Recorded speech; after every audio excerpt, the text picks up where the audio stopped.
ঢাকার কাঁপতে থাকা রাজনৈতিক ময়দানে বিএনপির বিদ্রোহী প্রার্থীরা এক অদৃশ্য কিন্তু তীব্র ছায়ার মতো প্রভাব ফেলেছেন। নির্বাচনের ৭৮টি আসনে মাঠে নামা এই বিদ্রোহীরা ২৮টি আসনে জয় পরাজয়ের চিত্র পাল্টে দিয়েছেন। যেখানে বিএনপি বা দল সমর্থিত প্রার্থী হেরেছেন, সেখানে বিদ্রোহীরা এক ভয়ঙ্কর হিসাব দাঁড় করিয়েছেন। ময়মনসিংহ ১, দিনাজপুর ৫, কুমিল্লা ৭, কিশোরগঞ্জ ৫, টাঙ্গাইল ৩, চাঁদপুর ৪ এবং ব্রাহ্মণবাড়িয়া ২। প্রতিটি আসনে দলের জনপ্রিয় নেতাদের ভোট হারানো যেন তাদের অস্তিত্বের ঘোষণা। ময়মনসিংহ ১ আসনে ধানের শীষ প্রতীকের সৈয়দ ইমরান সালেহের ১,০১,৯২৬ ভোট বিদ্রোহী মোহাম্মদ সালমান ওমরের ৬,৩৩৯ ভোটের ব্যবধানের কাছে হার মানে। ঢাকা ১২তে বিপ্লবী ওয়ার্কার্স পার্টির সাধারণ সম্পাদক সাইফুল হক ও বিএনপির বিদ্রোহী প্রার্থী সাইফুল আলম নীরব দুজনের ৬০,৮৩২ ভোট ভাগাভাগি হয়ে যায়। ফলে জামাতের প্রার্থী সাইফুল আলম খান মিলন ৫৩,৭৭৩ ভোটে জয়ী হন। ব্রাহ্মণবাড়িয়া ২তে বিএনপি সমর্থিত জমিয়তে উলামায়ে ইসলামের জুনায়েদ আল হাবিব ৩৭,৫৬৮ ভোটে হারেন বিদ্রোহী রুমিন ফারহানার কাছে। সিলেট ৫-এ জামাত জোটের আবুল হাসান ৭৯,৩৫৫ ভোটে বিজয়ী হন, যেখানে বিএনপির বিদ্রোহী মামুনুর রশিদ ৫৬,৩৬৯ ভোট সংগ্রহ করেন। নারায়ণগঞ্জ ৪-এ বিএনপি সমর্থিত মনির হোসেন কাশিমি ৮০,৬১৯ ভোট পেয়েও হারেন, কারণ দুই বিদ্রোহী প্রার্থীর ভোট ভাগাভাগি হয়ে যায়।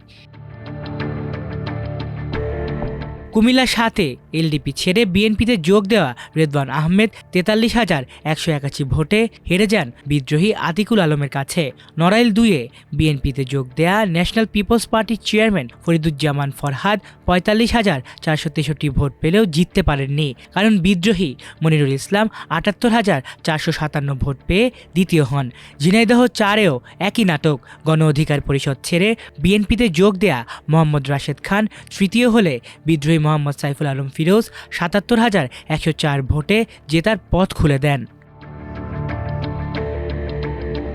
বিদ্রোহী প্রার্থীরা কেবল বিএনপির নিজেদের প্রার্থীদের হারাতে সাহায্য করেননি, তারা অনেক জায়গায় জামাত জোটের প্রার্থীদের সাফল্যের পথ প্রশস্ত করেছেন। চট্টগ্রাম ১৬তে বিএনপির মিশকাতুল ইসলাম চৌধুরীকে পরাজিত করেছেন জামাতের মোহাম্মদ জহিরুল ইসলাম, যেখানে বিএনপির বিদ্রোহী মোহাম্মদ লিয়াকত আলী ৫৫,৪৯২ ভোট পেয়েছেন।